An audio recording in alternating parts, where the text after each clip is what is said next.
तो हेलो दोस्तों, आप सभी का स्वागत है आपके अपने YouTube चैनल सक्सेस ट्यूशन सी के सर में। मैं हूं चंद्रफूल सर। दोस्तों, आज की इस क्लास में हम लोग पढ़ने वाले हैं क्लास 10 से प्रश्नावली 4.2 का प्रश्न संख्या हम लोग 4 तक पढ़ चुके हैं। आज हम लोग देखेंगे प्रश्न संख्या 5 को। चलिए दोस्तों, इस क्लास को शुरू करने से पहले मैं ये नहीं कहूँगा कि आप पहले मेरे चैनल को सब्सक्राइब कर लीजिए।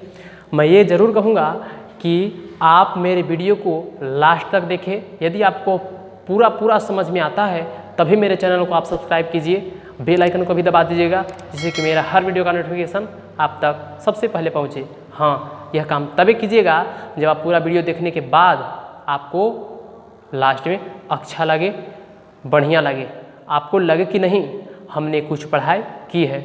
नहीं तो भी मतलब कि ये सब्सक्राइब करने से आपको फिर क्या फ़ायदा होगा, क्योंकि जब मैं पढ़ाऊँगा और आपको समझ में नहीं आएगा तो कोई फ़ायदा नहीं है।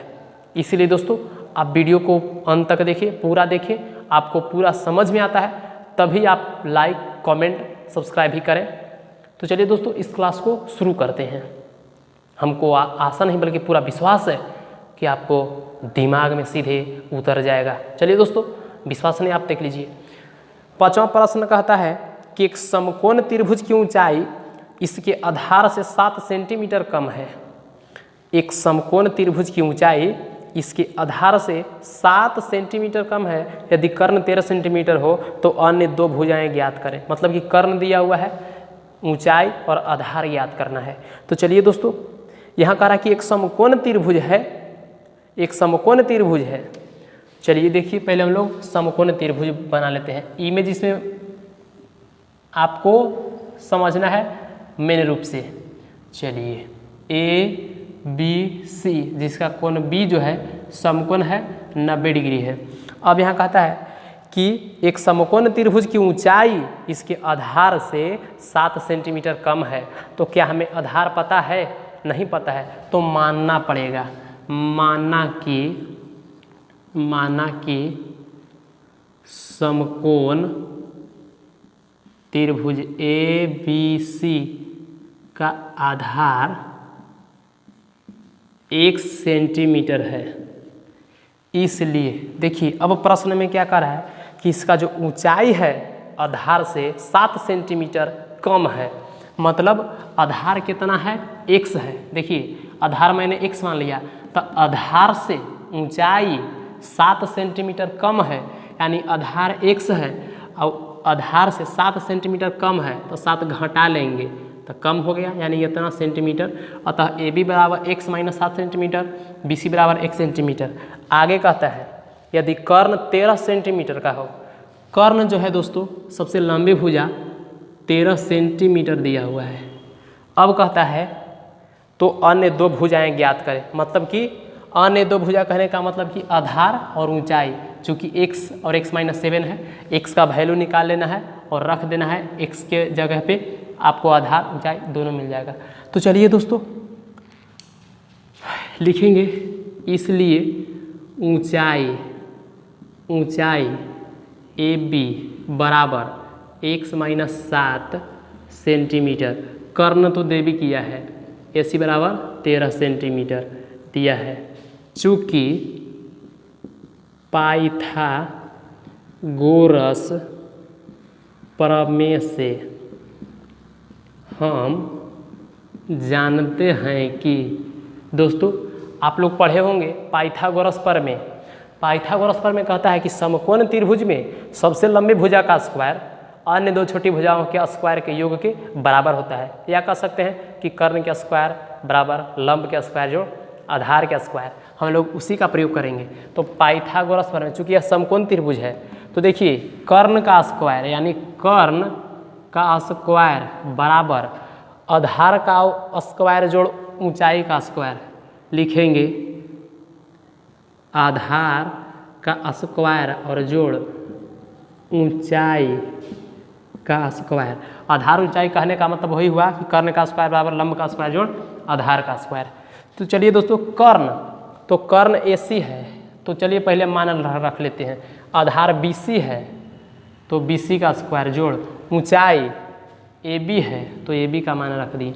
देखिए जिसका इसमें मान दिया हुआ है ना उसका मान रख दीजिए, हल कर दीजिए। x का वैल्यू मिलेगा। देखिए AC, तो AC का मान देखिए तो कितना दिया हुआ है 13 सेंटीमीटर, 13 के स्क्वायर बराबर BC x, देखिए BC माने है ना, BC यहाँ लिख देते हैं, इंटू में करके लिख देंगे। BC बराबर क्या है x, तो x के होल स्क्वायर हो जाएगा, प्लस है तो प्लस AB x माइनस 7, तो x माइनस 7 और होल स्क्वायर है तो इसका भी होल स्क्वायर कर देंगे। अब कुछ नहीं करना है, ध्यान दीजिए यहाँ पर 13 का स्क्वायर हो जाएगा 169। अब देखिए x का स्क्वायर तो x स्क्वायर रहेगा। अब यहाँ a माइनस बी के होल स्क्वायर है, तो a माइनस बी के होल स्क्वायर तोड़ देंगे, तो a square plus b square minus 2ab सब गुना में है। अब यहाँ पर आ गया 13 का स्क्वायर किए 169, x का स्क्वायर प्लस है तो प्लस, अब a माइनस बी के होल स्क्वायर पर यहाँ से तोड़ दिए a square plus b square minus 2ab। अब देखिए यहाँ से हम लोग आगे चलते हैं, तो 169 है तो इसको 169 लिख दिए, 169। अब क्या कर देंगे, बराबर है तो बराबर, देखिए समान जाति के है तो जोड़ देंगे, यानी 2x स्क्वायर हो जाएगा।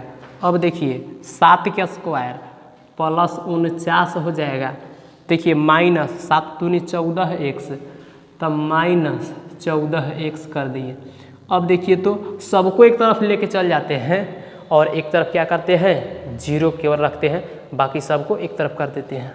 ध्यान दीजिए तो क्या हो जाएगा 2x स्क्वायर, देखिए माइनस 14 है तो यहाँ माइनस 14 कर देते हैं x, प्लस 49 है, देखिए तो प्लस 49। अब इसको ले जाना है उस साइड तो माइनस में हो जाएगा, तो माइनस 169। अब देखिए 2x स्क्वायर माइनस 14x घट रहा है, तो घटेगा तो कितना हो जाएगा, 9 में से 9 चल जाएगा 0 है ना, अब हो जाएगा कितना, 9 में से 9 गया 0, 16 में से 4 गया कितना हो जाएगा 12, यानी 120। चलिए दोस्तों 12 हो गया, बराबर यहाँ हो जाएगा 0। अब देखिए आने वाला है मज़ा। अब देखिए तो कैसे होगा से, आप लोग को नहीं दिखाई दे रहा है, रुक जाइए। चलिए देखिए तो दोस्तों यहाँ पर 2x स्क्वायर आ गया। अब हम बताए थे कि अगर वैसा द्विघात समीकरण मिल जाए जिसमें वह संख्या से सब में भाग लग जाए, मान लिया जाए कि 5 से पूरा टर्म में पूरा भाग लग जाता है, तब 5 से भाग लगा देते हैं, कोई फर्क नहीं पड़ता है। तो देखिए 2 से सब में भाग लग रहा है तो 2 से सब में भाग लगा देंगे, तो क्या बचेगा x square minus 7x minus 60x बराबर 0। अब दोस्तों जो आता है गुणनखंड, जो आता है द्विघात समीकरण, उसे हम लोग गुणनखंड विधि से हल कर लेंगे, क्योंकि गुणनखंड विधि मैंने आपको पहले ही बता चुका हूँ। देखिए गुना करते हैं फर्स्ट एंड लास्ट, तो 60x स्क्वायर। अब 60x को हम लोग तोड़ेंगे, x स्क्वायर को तोड़ेंगे 2 भाग में, कि जोड़ने पर 7x आए और गुना करने पर 60x स्क्वायर, तो 12 5 60, और 12 में से जब हम लोग 5 घटा लेंगे तो 7 आ जाएगा, यानी देखिए x square minus 12x plus 5x minus 60 बराबर 0। अब देखिए x कॉमन है तो x माइनस 12 प्लस 5 कॉमन है तो x माइनस 12 बचेगा बराबर 0। x माइनस 12 कॉमन है तो x माइनस 12 कॉमन ले लिए, बचेगा x प्लस 5 बराबर 0।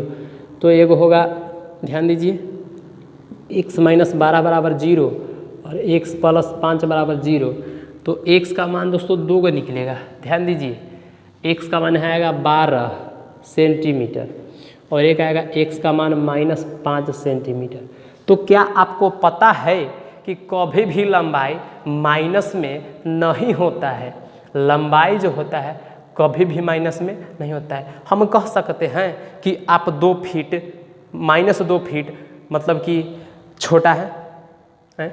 नहीं कह सकते हैं, यानी कि माइनस 2 सेंटीमीटर का वो लड़का है, माइनस में ऊंचाई लंबाई जो है नहीं होता है, अतः माइनस वाला जो आया है उसको हम लोग काट देंगे कि x का मान ये संभव नहीं है, इसलिए x बराबर 12 सेंटीमीटर। अतः लिख देंगे, अतः देखिए आधार, अतः आधार क्या था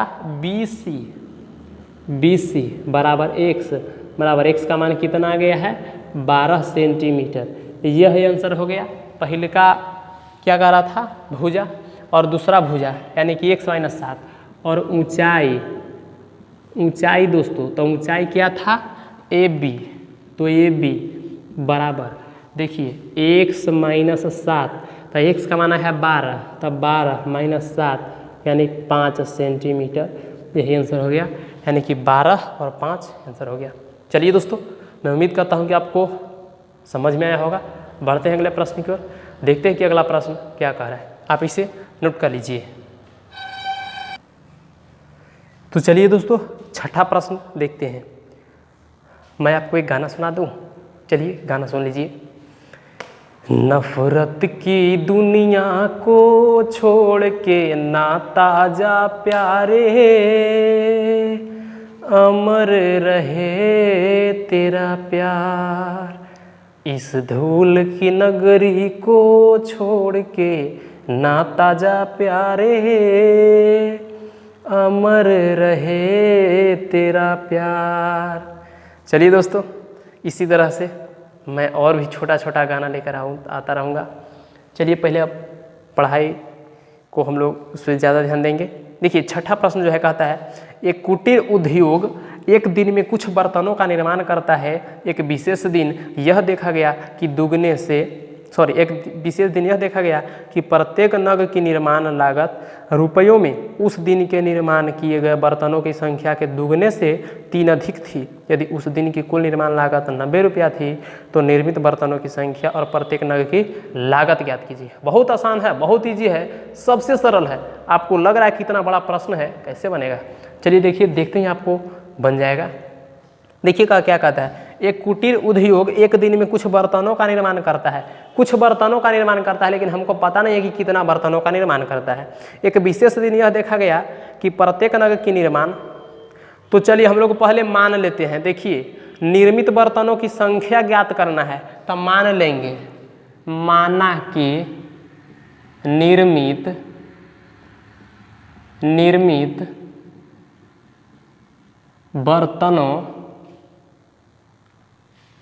बर्तनों की संख्या x है, तथा अब आगे देखिए क्या कहता है, प्रत्येक नग की लागत ज्ञात करें, तथा प्रत्येक नग की लागत बराबर। तो लागत देखिए क्या कह रहा है, कहता है कि कुछ एक विशेष दिन यह देखा गया कि प्रत्येक नग की निर्माण लागत रुपयों में उस दिन के निर्माण किए गए बर्तनों की संख्या के, देखिए उस दिन के निर्माण मतलब कि कई गो बर्तनों का निर्माण किया गया था उस दिन, 100 गो, तो निर्माण किए गए बर्तनों के संख्या के दुगने से, लागत जो कह रहा है कि दुगने से, तो 100 निर्माण किया गया था, तो 100 के दुगने से कितना कह रहा है कि 3 अधिक थी, लागत जो था 3 अधिक थी, यानी इतना ही रुपया, इतना ही दोस्तों प्रत्येक नग की लागत है।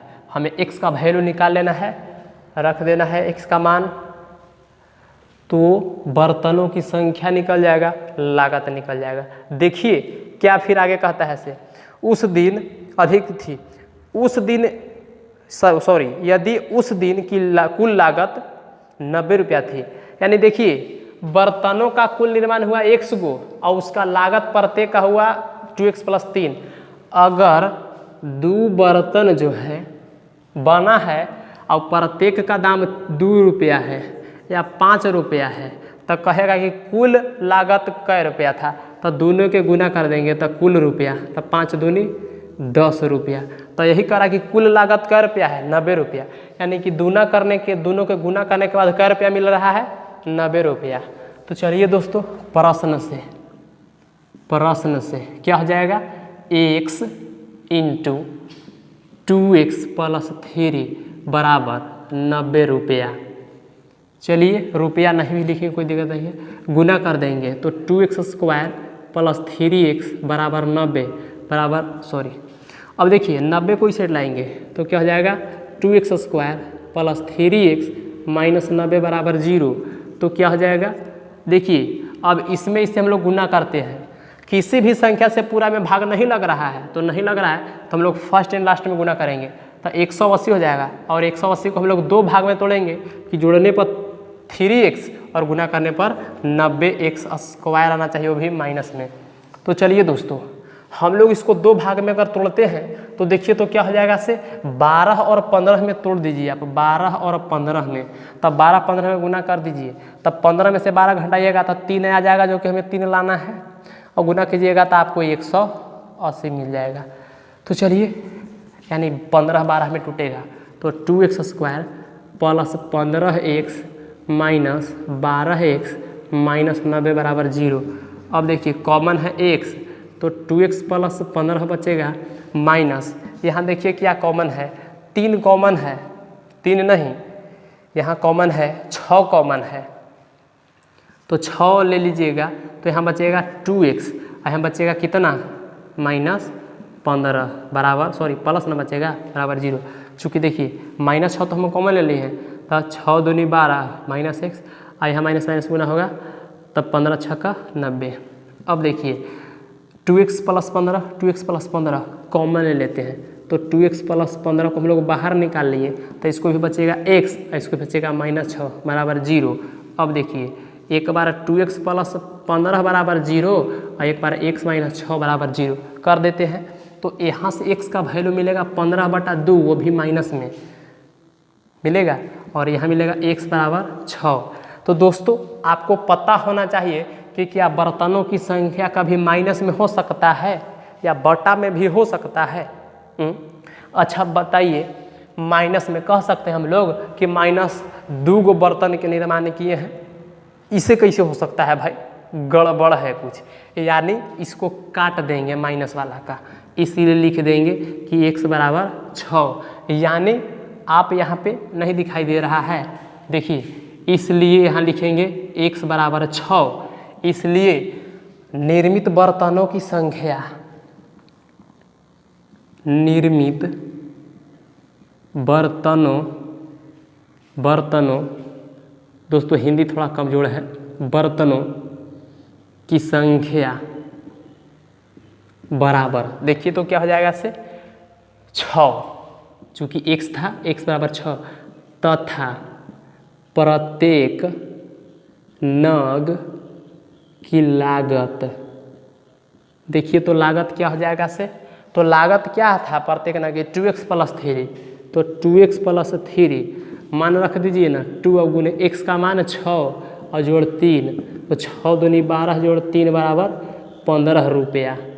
यही दोस्तों ये रुपया में है, यही आपका आंसर हो गया 15 रुपया, यानी कि एक यह आंसर हो गया और एक ये आंसर हो गया। तो दोस्तों मैं उम्मीद करता हूँ कि ये जो क्लास है आपको अच्छा लगा होगा। बढ़ते हैं अब कुछ अगले एक्सरसाइज के लिए, कुछ मुख्य बातें मैं आपको बता देता हूँ, आप देख लीजिए, जिससे कि आपको अगला जो एक्सरसाइज लेकर के आएंगे अगले वीडियो में समझने में कहीं भी दिक्कत ना हो। चलिए आप इसे नोट कर लीजिए। तो चलिए दोस्तों आज हम बात करते हैं विविक्तिकर, जिसको एक और नाम से जानते हैं विवेचक। देखिए दोस्तों आपको विवेचक विविक्तिकर जो है बहुत इंपॉर्टेंट है, आपको एग्जाम में ज़रूर पूछता है। मान लिया जाए एक द्विघात समीकरण दे देगा, पूछेगा कि इसका विविक्तिकर क्या होगा, विवेचक कौन होगा, ऑप्शन दे देगा, या 2 नंबर में भी आपको बनाने के लिए दे सकता है। चलिए दोस्तों बहुत ही इसका काम है। विवेचक को हम लोग सूचित करते हैं डी के द्वारा, कैपिटल डी, सब एकदम ध्यान से समझिए। विविक्तिकर यानी विवेचक को हम लोग डी के नाम से जानते हैं, कैपिटल डी, जिसको हम लोग विवेचक कहते हैं। देखिए दोस्तों अब डी बराबर फॉर्मूला होता है b² - 4ac, यही डी का फार्मूला होता है, विविक्तिकर का फार्मूला होता है। विवेचक बराबर आपको पूछ सकता है, ऑप्शन में दे सकता है कि कौन विविक्तिकर का फार्मूला है, आपको इस तरह से और कई गड़बड़ा के दे सकता है, तो आपको यही मारना है, d बराबर b² - 4ac। चलिए दोस्तों ये तो आप समझ गए। अब समझ रहे हैं यहाँ पे कि यहाँ ABC क्या है भाई, तो ABC जो है x² तथा एक अचर पद जो होता है द्विघात समीकरण का जो है गुणांक है। ध्यान दीजिए, मान लिया जाए ax² plus bx plus c बराबर 0, यही ना है द्विघात समीकरण का व्यापक रूप। तो देखिए a जो है गुणांक है एक्स स्क्वायर का, तो यहाँ ए जो है वही एक्स स्क्वायर का गुणांक है, बी जो है एक्स का गुणांक है और सी यहाँ लिखा हुआ है अचर पद है। जैसे 2x square plus 6x plus 5 बराबर 0, तो आपको प्रश्न में दे सकता है कि d बराबर व्हाट, या कह सकता है या विवेचक निकालें, या विविक्तकर भी पूछ सकता है। तो कुछ नहीं करना है, पहले हमको गुणांकों को लिख लेना है। चूंकि लिखेंगे ना, चूंकि a बराबर, देखिए तो a बराबर तो एक्स स्क्वायर का गुणांक ना a होता है, तो देखिए एक्स स्क्वायर का गुणांक 2। अब b ना, तो देखिए x का गुणांक b होता है, यानी x के साथ जो आगे लिखा हुआ रहता है वो b होता है, तो x के आगे 6 है, इसलिए b बराबर 6, और c होता है अचर पद, इसलिए c बराबर 5। इसलिए विविक्तकर d बराबर हम लोग क्या फार्मूला से जानते हैं, यही ना, क्या बी स्क्वायर माइनस 4ac। चलिए दोस्तों, तो d बराबर हो जाएगा बी स्क्वायर, तो b का मान रख दीजिए ना, तो 6 के स्क्वायर माइनस 4 गुने a है, तो a का मान देखिए तो कितना है 2 है, और c का मान कितना है 5 है, तो 6 के स्क्वायर 36 और माइनस देखिए तो क्या हो जाएगा से 5 दूनी 10 और 10 चौके 40। दोस्तों जब हम लोग घटाएंगे तब -4 आएगा, यानी d का मान जो आएगा, d का मान आएगा -4। अतः हम लोग कह सकते हैं कि विवेचक d बराबर -4 आंसर हो गया। पूछ सकता है कि विवेचक ज्ञात करें। दोस्तों मैं इतना सरल कर दूंगा कि आप उतना सोच भी नहीं सकते हैं, केवल हाँ इस चैनल पे बने रहें। चलिए दोस्तों, वीडियो को पूरा देखिएगा, जिससे कि आपको फ़ायदे के लिए ही मैं बोल रहा हूँ। चलिए देखिए, तो विवेचक भी निकाल लीजिए। अब इसी तरह से अगर आपको पूछ देगा कि x square minus 6x minus 2 बराबर 0 का विवेचक निकालें, या क्या होगा, विवेचक क्या होगा, तो विवेचक निकालना एकदम नहीं आप लोग भूलिएगा। चलिए दोस्तों देखिए, यहाँ पे इसको बनाते हैं। तो पहले हम लोग a का मान ज्ञात कर लेते हैं। तो a के आगे देखिए तो एक्स स्क्वायर का क्या है, कुछ ना है, तो कुछ ना है, तो इसका मतलब कौन ची कि 1 है। तो चलिए a बराबर 1। अब b बराबर देखिए तो x के आगे वाला होता है b, है ना, तो b 6 नहीं है, अरे भैया -6 है। क्यों? क्योंकि ये तो यहाँ प्लस न होता है, लेकिन बीवा जो है माइनस में है। चलिए इसलिए -6 ना कि +6 लिख देंगे, हाँ ध्यान दीजिए। अब c बराबर, तो c बराबर -2 ना कि +2, गलत ना हो जाएगा, इसलिए -2 होगा। अब देखिए a b c का मान मिल गया, इसलिए विविक्तिकर